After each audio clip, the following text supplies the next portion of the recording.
President Trump will reportedly dramatically, in fact, restrict the number of refugees that we're taking in and suspend visas. People from 7 countries in the Middle East and Africa here to discuss Congressman Brian Babin. Congressman, thanks for joining us.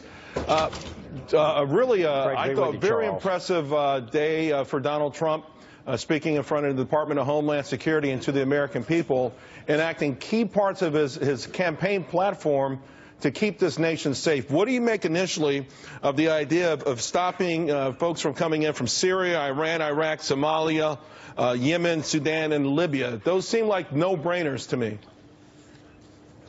It is an absolute no-brainer. You know, our job as elected officials is to keep Americans safe. And we've seen in Europe, we've seen in here in the United States, our refugee program is being infiltrated by some bad actors. And I think it just goes without saying that we need to have a lot better vetting. And until we get that, we need to stop the program. And that's why I've introduced, or reintroduced, I should say, H.R. 80, and which will stop this program and until we can vet these people properly.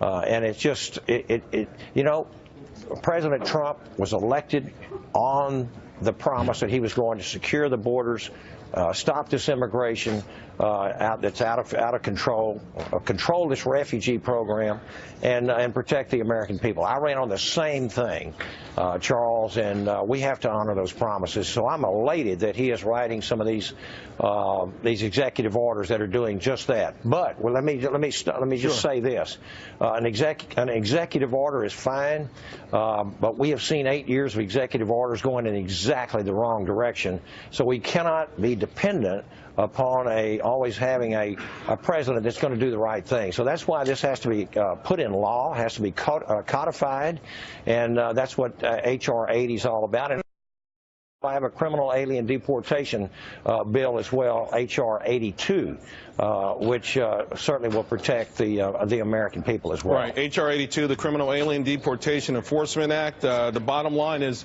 you're looking out for victims of crime committed by illegal immigrants, and more or less reiterating what we heard today with Donald Trump's executive actions with the Homeland Security.